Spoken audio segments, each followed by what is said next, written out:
Welcome to Sleep Stories in Rain, where we expose the dark side of Valentine's Day with gripping tales of passion turned peril. Tonight, we're diving into stories where love hides deadly secrets. Support our channel by hitting like and subscribing to stay updated on shattered hearts and twisted fates. Join our community of skeptics and brave souls who dare to confront the darkness behind romance. Share your most unnerving Valentine's Day encounter in the comments. A betrayal, obsession, or secret that changed everything. Your stories inspire our quest for truth. Whether you're here for chills, dark drama, or tales mirroring real relationships, prepare to enter a world where affection hides danger. Let's begin with our first story.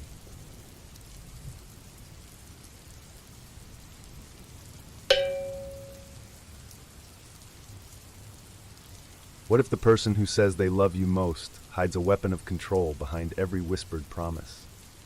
The morning sun filtered softly through the blinds, casting golden stripes across the hardwood floor of my apartment. The air held a crispness, a freshness that promised love and laughter, a day to remember. Valentine's Day, a tradition of love renewed, a reminder of tender smiles and gentle touches. Today was supposed to be perfect. As I stirred from sleep, my eyes caught sight of a delicate note propped up against a steaming cup of espresso on the nightstand. A simple note. Good morning, my love. More notes to unfold through the day. It wasn't unusual for Emily to leave these messages of affection, tokens of our bond that brightened even my darkest days. I rose from the bed, grinning as I picked up the next note that dangled from the bedroom door handle, tied neatly with a crimson ribbon. Each moment with you is a chapter in our fairy tale. I chuckled, the charm of her words warming me like the morning sunlight. The apartment felt alive with warmth as I gathered up the notes, each one lovingly placed around our shared space. Yet by the sixth note, a chill crept through me. You are mine, forever. A phrase intended to spark joy but left a trace of nerve stirring beneath my skin. Deciding not to dwell on it, I styled my curly hair, which rebelliously disobeyed any gel, and donned a fitted shirt and my vintage leather jacket. This ritual felt intrinsic, a natural part of me. Emily would have preferred I'd forgotten the jacket. It was one of the few things I held on to before meeting her. Before heading out, I texted Mark, my confidant and grounding force. His reply, filled with banter and encouragement, steadied me just as I reached for the final note on the kitchen counter. More surprise awaits. Can't wait to see your face. It set a tone far more unsettling than anticipated. The gardens were exquisite that February, a tribute to nature untouched by the bleakness of winter. Emily and I wandered between carefully tended rows of blossoming flora, her fingers entwined with mine. Today, she was a vision in a floral dress, the gentle breeze weaving through her hair. She steered us to a secluded path, and we stopped beneath a canopy of willows cascading around us like a curtain. This is perfect, Emily murmured softly, her eyes on mine with an intensity that felt like sunlight on skin, warm but burning. I leaned in to kiss her, but the words she'd written ricocheted in my mind. A lingering possessiveness clung to my thoughts, and I studied her, searching for fractures in her perfect facade. Yet here she was, the very picture of love rendered in existence. Do you believe in forever? She asked suddenly, eyes still fixated. Hesitation gripped me. I wanted to trust completely in the fairy tale, but doubts murmured like distant thunder. Is forever even on the table? Have we reached that part? I replied lightly, nudging the conversation to keep the mood buoyant. Emily's smile spread, but her response left me questioning. Forever isn't just a part, Julian. It's everything. I nodded, shadowed by the gnawing sensation that today was different. Something beneath the idyllic love story felt off, as though each note carried a keener edge, pressing darker memories from the depths. Yet I pushed those thoughts aside. The day was meant to remain ours, pure, it seemed, at its core. But each heartbeat brought unease as the whispering willows watched, leaving a question suspended. What if love doesn't just heal or protect, but ensnares as well? The dim ambiance of the restaurant enveloped us in a world distinctly our own, the soft glow of candlelight casting delicate shadows on the pristine tablecloth. The evening was adorned with whispered promises and fleeting touches, a symphony of romance playing just for us amidst the gentle hum of surrounding conversations. Emily's eyes danced in the flickering light, mesmerized by the spectacle of our intimate enclave. I savored the moment, the clinking of glasses echoing a silent understanding, or so I believed. Yet there lingered a disquiet, a whisper of hesitation barely masked beneath my smile. As our conversation deepened, Emily ventured into territories uncharted. "Remember that night you spoke of your childhood fears?" she asked, an edge to her voice laced with curiosity too ardent to ignore. I nodded cautiously, recalling fragments of my youth's vulnerable disclosures. She continued, her tone veering towards something almost ominous. "It's fascinating how certain fears persist, isn't it? They shape who we are, whether we acknowledge them or not." Uncomfortable, I shifted in my seat. The topic of childhood fear wasn't one we often broached, and her accurate probing felt as if she were reading from a script, one that resonated too well with my past. I focused on my food, uncomfortable with the intensity of her scrutiny. "How do you know so much about that time?" I queried, treading lightly. Emily's eyes sparkled with a secretive glint. "You trust me. You share, or have I mistaken?" Juxtaposed against the warmth of her words, the realization struck: my journal. My fortress of privacy had been breached, its intimate contents wielded with deceptive charm. My fork clattered silently against the plate, the dread blooming vibrantly within me. "What have you read?" The question came, breaking through my tangled thoughts. She met my gaze evenly, unfazed. "Just enough to know how deeply I care, how much you need me in your life," she replied softly. Her words should have comforted me, yet they felt serrated with intention, wrapping around my thoughts in discordant harmony. The world blurred momentarily, each heartbeat resonating louder than the last. Later, in the solitude of my study, her revelations vibrated ominously. My journal lay at the center, bound in the leather comfort I once trusted entirely. Emily's carefully curated love notes trickled through my mind like a sinister echo, too in harmony with my written vulnerabilities. A flick through the pages solidified my unease. Her handiwork, meticulously inserted among my musings, betrayed just how deeply Emily had delved. Passages recounting vivid dreams appeared as stark reminders of our connection, not born of shared experiences, but of commandeered emotions. The culmination lingered at the tip of my consciousness, ready to unravel, freckling shadows against the wall with clarity. She'd crafted our bond by threading through my disclosed intimacies, weaving them into love's tapestry which now felt oppressive. Despite the burgeoning sense of betrayal, revelations stirred something else within, a grip on reality, peeling away meticulously placed veils. Understanding, raw and unguarded, surged. Emily's tenderness was manipulation disguised. Her proposal for a forever marred by fabricated understanding, control lying in its wake. Yet beneath the surface of manipulation, a desperate longing cried, a belief in love's purity even among thorns. As midnight drew near, tension simmered in the confines of our living room, casting deep shadows that mirrored the disquiet festering between Emily and me.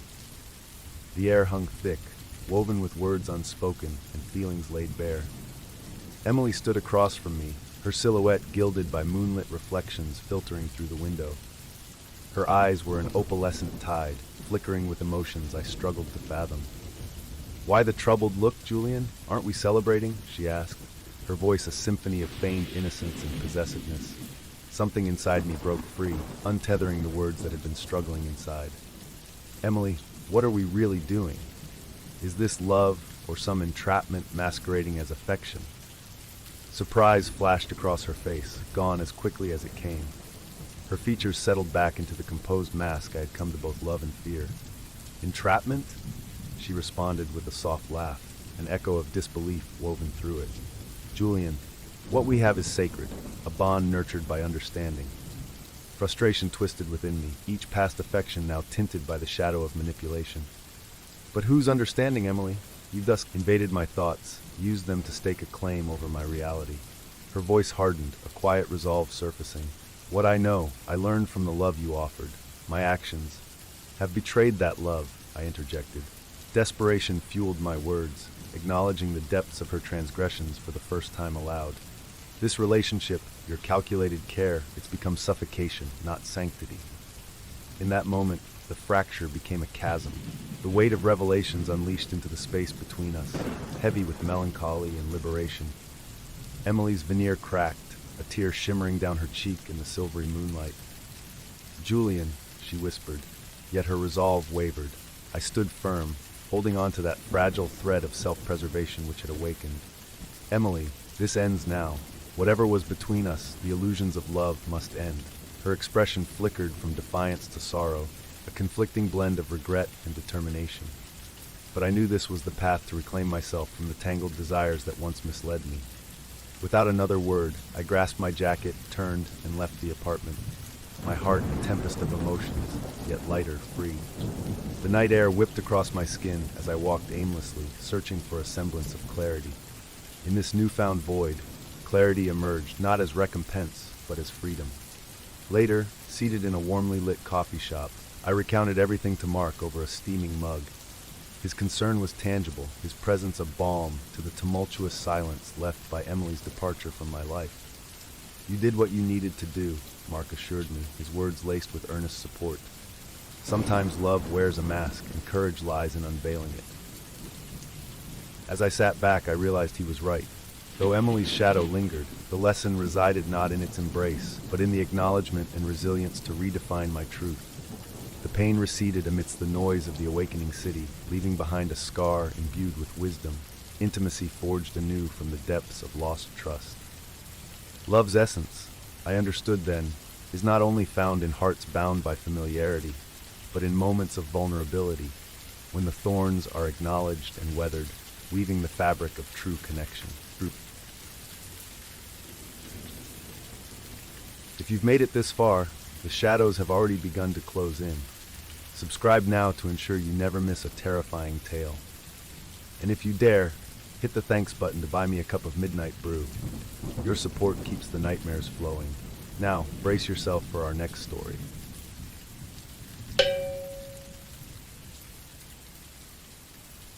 The cabin lay nestled in a forested hollow, where the formidable pines stood sentry against the biting winds of February. It was here, amidst the whispering trees and freshly fallen snow, that I hoped to find the warm embrace of love, as pure and untarnished as the flawless white blanket covering the earth. Valentine's Day morning, the aroma of rich coffee wafted through the cabin, mingling with the scent of roses shared over shy smiles. Emily's laughter danced lightly in the air, just as it had when we first met in the fall. Her eyes sparkled with 1,000 promises, and my heart surrendered gladly to the fiction of a flawless day. Yet, as moments passed, a subtle heaviness began weaving through the day, one I couldn't put a name to then. It crept quietly like the shadows stretching long in the cinnamon-scented space between us. Brushing aside a sense of unease, I allowed myself to be wrapped in the idyllic comforts of the cabin. Later that morning, Emily suggested a wander through the woods. Her excitement was palpable, contagious enough to tighten the knot of unease coiling in my stomach. As we stepped out, the world outside was a stark contrast, white, soft, and boundless. Emily pulled her red scarf tightly around her neck, a bright beacon in an otherwise monochrome world. We laughed like children, her gloved hand slipping into mine. The snow crunched softly beneath our boots as we wandered deeper into the woods. She walked slightly ahead, her figure etched crisply against the canopy above. Occasionally she would pause, turning with a smile that seemed to ask for more than words. The cabin vanished from sight, cloaked by trees. Emily stopped abruptly, pointing toward a distortion in the snowy ground. There, half buried, was something unexpected, another path, winding its way through the dense forest, faintly visible despite the snow's attempt to conceal it. "That wasn't here last time, was it?" I asked, the silence of the woods amplified by the distant singing of unseen birds. "That's why it's exciting," Emily replied, eyes dancing with mischief and mystery. "Come on, let's see where it leads." Her eagerness tugged at me, the charming spontaneity that drew me to her once more unfolding before my eyes. Pulling me closer, her smile dared me to follow. As I did, the trail snaked away through the trees, guiding us into deeper layers of our own intricacy, drawing me farther from the comfort of familiarity and closer to Emily's ever-enigmatic heart. Back in the cabin, the enchanting allure of the woods lingered, the kind festivities conjure in lovers seeking refuge. Yet as the afternoon sun retreated, Emily's earlier exuberance hardened to intensity. She moved about the cabin with purposeful grace, her smile slight, a hint of secrets tucked beneath her poised facade. Her composure captivated, disarming the tremor that had nestled in my chest. But behind her kindness, fragments of doubt resided, tugging insistently at my consciousness. When she left to freshen up, curiosity got the better of me. Her artistic tools cluttered the small studio nook beneath the window, a haven of creativity that now seemed to pulse with the unspoken. Loose sketches littered the work table, a breadth of startling familiarity in the detailed strokes of strangers' faces. Each one held eyes painted with striking detail and alarming intensity. But it was the sketch of me, undoubtedly unfinished, that seized my breath. The likeness was uncanny yet unsettlingly foreign. There were markings, a tiny crossed-out flourish that struck me as abnormal. Below the likeness, scribbled notes whispered of intents shadowed with more than art. The quiet ambience of the cabin amplified my rising unease, and a jolt of suspicion iced my veins. I hardly heard Emily's approach until her shadow loomed over the doorframe, eyes studying me intently. Panic flickered momentarily before she softened, her voice a silken tether. "Found my latest work, I see," she mused, stepping forward. "You're talented, truly," I replied, gauging my words, masking discomfort with sincerity. "What drove such intricacy?" Her laugh, a gentle melody sung cloyingly sweet. "Emotion is the brush's greatest ally, don't you think?" Her gaze was unwavering, her eyes two deep pools of hidden thoughts. Disturbed nonetheless, I stepped away, her presence a magnetic hold thickening the air between us. Emily remained near the table, hands lingering over the sketches as though tracing invisible truths. What I didn't realize then was her art was a veneer, a canvas to conceal more than it revealed. Evening's descent doused our world in flickering candlelight. Yet in its shadowed embrace came the chilling clarity of a storm that rattled the windows, an assertive declaration of the cabin's isolation. Bent over her diary, I intended to confront her confessions head-on, a twisted reenactment of love's darker truths. Her meticulous entries bespoke a duality of wielding affection as artistic expression and as calculated control, each page a thread in an intricate web of emotional entrapment. "You always were curious," she remarked from the doorway, revealing an expression that hovered between fondness and possession. I turned the book to face her, exposing the truth laid bare on paper, seeking an acknowledgement, an explanation, a plea for honesty masked as an accusation. Her sigh brewed storms of denial, a tumult of breath to fuel fierce defenses. "Ethan," she whispered, taking determined steps into the room, "I only wanted us forever secure." "So secure that you crafted this?" I gestured, anger sharpening the chill, desperate for reason amidst the revealing madness. Her calmness shattered, words flowed unbidden, caught between love's language and possession's cruelty. The storm outside raged in tandem with our rising voices, a crescendo to mark the unraveling truth that bound us within its invisible chains. The storm outside raged fiercely, a mirror of the tumult within. The wind howled its own lament as I stood at a precipice built from trust once misplaced. Emily's eyes betrayed a desperation, a flicker of something unhinged beneath their sapphire veneer. As she spoke of love's sanctuary, her voice wove promises with a thread of control that tightened with each reassurance. Fear and determination ignited within me. The cabin's walls reverberated with a truth I could no longer ignore. I snatched up my coat, my breath ragged with adrenaline coursing through my veins. Her voice rose in a symphony of ambiguous cries, toggling between pleas for understanding and incendiary fury at my defiance. Driven by survival, I tore open the cabin door into the storm's frigid embrace. Snow whipped my face, stinging, unrelenting, but the path before me was clear. Escape from Emily's consuming embrace. My steps faltered through the snowdrifts, feet numbing in seconds, yet heartened by the possibility of liberation. The forest stood like silent witnesses to this flight, the howling winds covering the crunch of my boots. Behind me, Emily's cries became lost to the night, swallowed by the forest's vastness, her presence now a haunting echo. I pushed ahead, each step a fight against the biting cold and the internal tumult churning within, a battle of mind and spirit to reclaim autonomy stolen by love's dangerous guise. Snow blurred the edges of vision, yet clarity drove me onward, fueling my escape. When at last I stumbled over the threshold of the woods to a distant ridge, dawn's first blush cracked open the night. Shivering, breath visible against the pale light, I found myself halfway in a world I knew, and another veiled in shadows.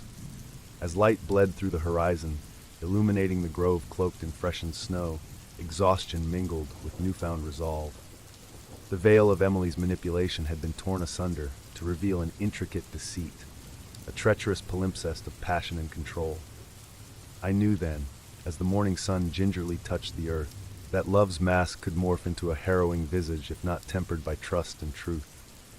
My heart bore the scars of my escape, reminders etched by her touch and my own naivete.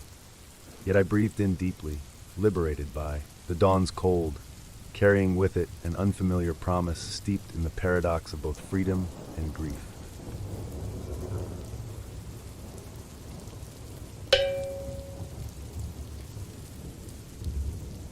The perfect Valentine's Day promised love eternal, but the scattered rose petals masked a path into darkness, leading Eleanor to a chilling revelation that would bind her in fear rather than passion. I awoke to the delicate scent of roses mingling with the warm morning light streaming through the curtains. It was Valentine's Day, and a promise of devotion lay in every carefully arranged detail before me. A scene conjured straight from a romantic novel. Rose petals were artfully scattered across the bed, framing a silver tray balanced with pancakes shaped in hearts, their edges glistening with honey. Beside the plate was a small card handwritten by Adrian, speaking vows of an everlasting love that seemed as enchanting as the morning itself. Adrian's enthusiasm for the day mirrored my own. He had been carefully planning a grand surprise, a getaway, he hinted, designed to whisk us away from the world into a private universe woven from shared dreams. As I traced my finger over his words on the card, a prickle of anticipation quickened my heartbeat. "Are you ready to make this day unforgettable?" His voice, smooth and reassuring, cut into the gentle silence of the morning. I met his gaze, those penetrating blue eyes, holding steady warmth and a glimmer of mischief. "More than ready," I replied, letting the excitement surge through me. We set off on the open road, the car filled with laughter and music. Yet somewhere amidst the musings of the journey, I realized my phone was no longer in my purse. I must have left it at home under the flurry of petals and promises. For a moment, unease tingled at the edge of my happiness, but Adrian dismissed it with tender confidence, assuring me that today was meant for just us, without the intrusion of the outside world. As we drove further, the landscape transformed, roads narrowing and the forest closing in like a quiet guardian. It should have felt intimate, romantic, but an unknown heaviness settled, dulling the thrill of the adventure with each passing mile. A mist began to wrap the trees, whispering unspoken warnings that clung to my skin. At last, the cabin emerged from the depths of the woods, a secluded jewel where the world seemed distant, locked away behind a veil of nature's majesty. As Adrian pulled to a stop, the reality of our isolation washed over me. The thrilling anticipation I had felt this morning subtly tainted with an unexpected apprehension. We stepped inside, the air carrying a faint chill despite the roaring fire in the hearth. Adrian hadn't mentioned the cabin's remoteness, but the way he took my hand, his fingers entwining with mine, seemed to ask for trust, to bury my suspicions beneath a facade of devotion.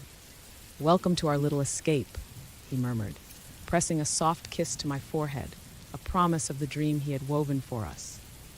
But even within that embrace, the world outside seemed to hold its breath, as if knowing the truth of the day would eventually be unearthed, threading love with shadows undiscovered beneath the surface. The cabin was a quaint sanctuary, edges softened by age and layers of memories belonging to its past. Ian busied himself in the kitchen, preparing a dinner that promised to be as perfect as the day he'd crafted. I wandered through the rooms, letting the curious mingling of excitement and unease guide my exploration. As the evening wore on, the cabin's walls seemed to close in, wrapping us in a universe distanced from reality. Adrian's gestures altered, his touch lingering a moment too long, his gaze piercing with intensity. It felt less like affection, more like possession, a heavy truth gliding beneath the veneer of his words. Curiosity led me to a small drawer in the corner of the living area, its hidden treasures left untouched. It held a worn, leather-bound album, simple yet intriguing. I hesitated, a whisper warning me to leave it closed, but the pull of the unknown overcame caution. Upon opening it, photographs greeted me, images of Adrian in familiar scenes with a woman not myself. Their faces painted joy and intimacy I had believed was ours alone. Heartstruck, I stumbled back, gripping the album tightly. Was this a life before me, or a deception spun alongside ours? The room spun as horror knitted my thoughts into a dense web of confusion. Time slowed, moments stretching and folding into the realization that the perfect love Adrian and I lived had been a carefully constructed illusion. As the truth of betrayal sank in, I clutched at the edges of my reality, desperate for an anchor. Dinner sat prepared on the wooden table, candlelight dancing over its surface. Adrian noticed my demeanor shift instantly, his eyes darkening with something akin to impatience. "What's wrong?" he inquired, voice layered with the sweetness of concern. I hesitated, the album a weight anchoring my silence, but silence was no remedy for deceit. "This," I gestured, holding the album defensively, my voice cracking under the tremor of betrayal. "What is this, Adrian?" His expression painted a story of its own, flickers of anger, then calculated calm. "It's nothing, Eleanor, just echoes of before." His tone was gentle, weaving reassurance like a cobweb across the crevices of truth he tried to mask. "Echoes?" I breathed, each syllable loaded with the betrayal that threatened to spill from my eyes. "Yes," he murmured, every layer of calm peeling back to reveal the control simmering beneath. "Once there was something, but now it's you and me. Only us, Eleanor." But the meaning behind his words whispered danger, where love's light transformed under shadows cast too far. The sweetness of his words felt bitter now, a poison veiled behind the promises I'd cherished. Caught in the grip of his gaze, realization took root. Control was his aim, and I, a captive, under the guise of romance, threading peril into my every thought. "I can't," I began, backing away, but the path to the door felt a world apart, hearts torn with the truth that love could conceal devastation, awaiting in the guise of devotion. My heart thundered, fear and betrayal wrapping like a vice around my senses. The cabin, once a haven, now stood as my prison, cloaked in the guise of love. Adrian's presence loomed larger with each breath, his concern curdling into a smothering force under his assurances. Frantic, my thoughts tumbled as my instincts roared for escape. The weight of his possession clung dreadfully, a relentless whisper anchoring me to stride past the threshold of safety. "Stay," he urged, his voice a velvet cage. "Eleanor, everything I've done, it was with you in mind." But his words were a snare, fraught with barbs of manipulation. I stepped away, each movement firm in purpose, the cabin's dim glow masking the resolution sparking fiercely within. "No," I replied, my voice steadied by the specter of liberty. "Love isn't ownership, Adrian." Silence swelled, the chasm between us expanding like a tangible thing. His acquiescing gaze melted into something colder, a promise of resistance, but I clung to my resolve, heart's drumming pulse leading me towards freedom. All at once, the finality of a decision I'd feared struck. I turned, launching into a sprint, the cold air outside like ice against my face. Adrian's calls faded against the thudding rhythm of my steps on the snow-laden ground, each crunch a note of defiance played beneath the watchful gaze of the merciless night. Panting, the adrenaline surged, carrying me into the wood's embrace. Desperation extended my limbs, pushing me forward amidst looming shadows and the frosted breath of trees. Escaping his grasp had shifted the world. It felt boundless now, the once formidable snow now a blanket of solace. With every stride away from the cabin, liberation beckoned, yet the reality of loneliness and the chill of severance lingered like phantoms. But in this rawness, the bond of captivity shattered, leaving behind truth owned and sharpened by the unveiling light of night. Adrian's obsession could trap no longer. I was free, each labored breath affirming life, independence hard-fought where only shadow had previously dwelled. The whisper of night's breeze gently called, welcoming each stride deeper into the unknown that promised new beginnings in its chill embrace.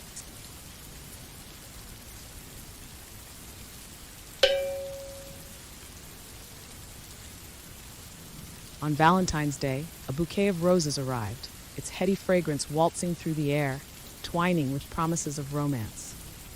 As I unfurled the note tucked within, Mark's familiar handwriting declared love eternal in elegantly scripted vows. Candles flickered softly, painting the room in a warm glow, but even the golden light couldn't chase away the nagging unease nestled in the pit of my stomach. It was an unease that seemed to whisper secrets in the silence, a subtle dissonance I could not easily evict from my mind.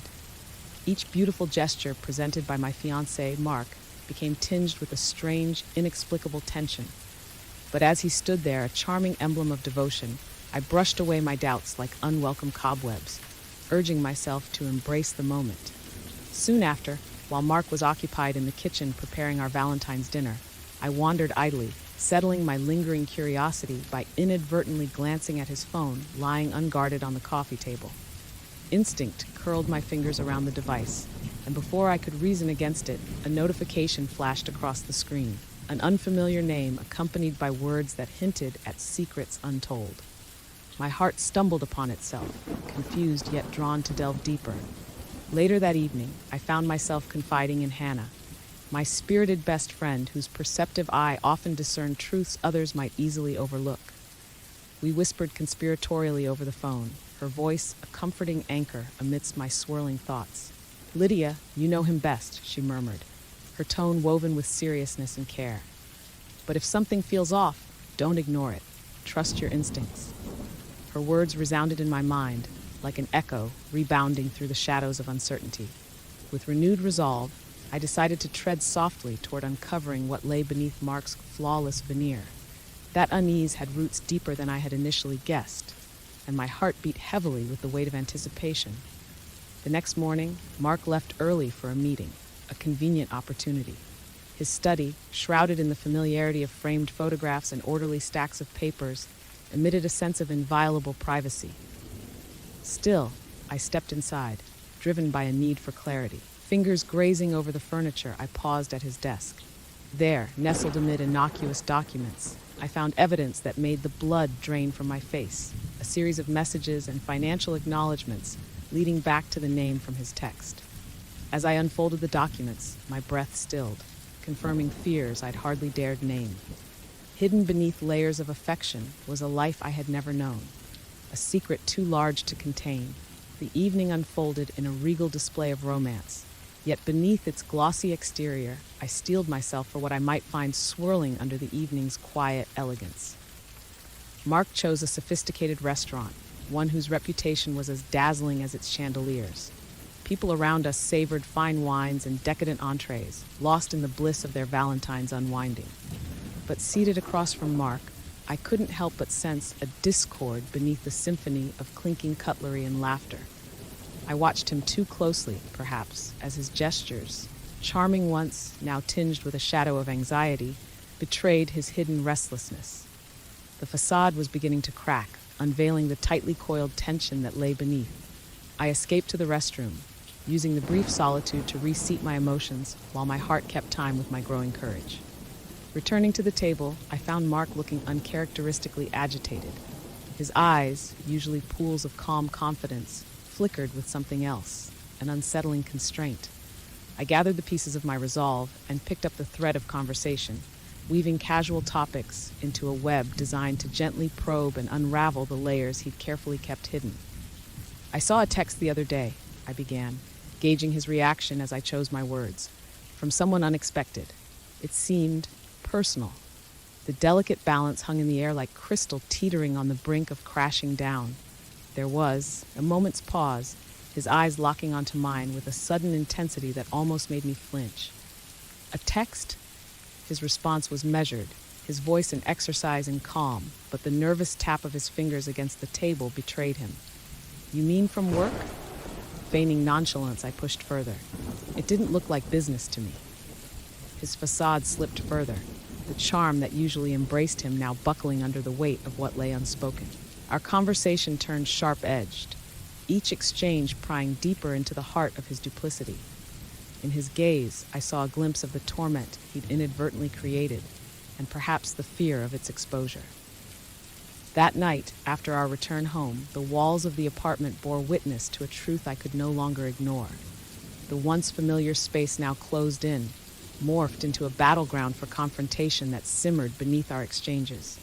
I needed to bring it to the fore, to shed light on the darkness encroaching on our lives.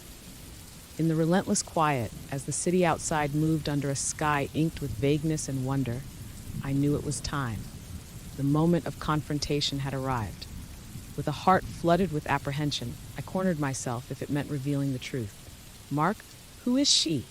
I inquired directly, feeling the weight of my words press heavily into the silence between us. His hesitation was fleeting, but the flicker of recognition in his eyes confirmed what I'd feared. The ensuing confrontation unfolded like a tragic performance, emotions layering over one another, shouts battling whispers, and tears forging rivulets down cheeks unaccustomed to them. This standoff reached a fever pitch, his attempts to defend crumbling beneath the accumulation of suspicion and evidence. Hopeful illusions of love dissolved, replaced by a harsh acknowledgement of what must come next. Decisive action that demanded not only courage but acceptance of a painful new reality. With resolve pulsating in my veins, I slipped on my coat, the door suddenly an emblem of freedom and the path to clarity. As Mark's voice droned, an imploring mantra, a desperate attempt at redemption, I steeled myself, moving across the room as if to extract myself from the tangle of deceit. Mark's words surged and ebbed like an unrelenting tide, but I swam through them, unclipped from his narrative, and finally afloat in my own truth. Each step carried me closer to the threshold, the boundary between entrapment and independence, where I ceased to feel the weight of his gaze. In the urgency of the moment, a hand reached out but fell short of my sleeve. The fleeting grasp was a specter of control now lost, unable to rewrite what my heart had irrevocably understood. I turned toward the door, the symbol of my resolve, as he hurled his last appeal, a chorus twisted with panic and regret, but echoing only against the indomitable certainty in my mind. The threshold seemed to shudder beneath my feet as I crossed it, with every pace placing further distance between his desperate cries and the world outside, a world awake beneath its veil of stars, brilliant and vast against the intimate despair left behind. I paused only to breathe in the crisp air, the embrace of darkness under the street's amber lights, both soothing and liberating. Free from the entanglement and chaos, I found solace in motion, each step an act of reclamation. My path led through streets damp with remnants of evening rain, the city alive with whispers of life beckoning renewal. With each breath, the throbbing ache in my chest loosened its hold. The horizon, where dark bled into gentle hues of dawn, seemed to utter promises of healing, inviting new chapters yet to be written. The quiet hum of a distant bridge sang a different tune, one of solitude but also connection to the self, each beam a testament to strength. I stood there, watching the night yield to day, an anthem of resilience swelling within me. Here, atop this symbol of transformation, I embraced newfound freedom. As the first light kissed the bridge, it reflected not despair but possibility, a chance to forge onward unburdened, free from the shackles of betrayal. I inhaled deeply, exhaling the remnants of doubt, and let it dissolve into the awakening day. Standing alone yet whole, I carried forth with the courage deeply sown, knowing this Valentine's had not broken me but reshaped my journey to await the unknown with hopeful anticipation.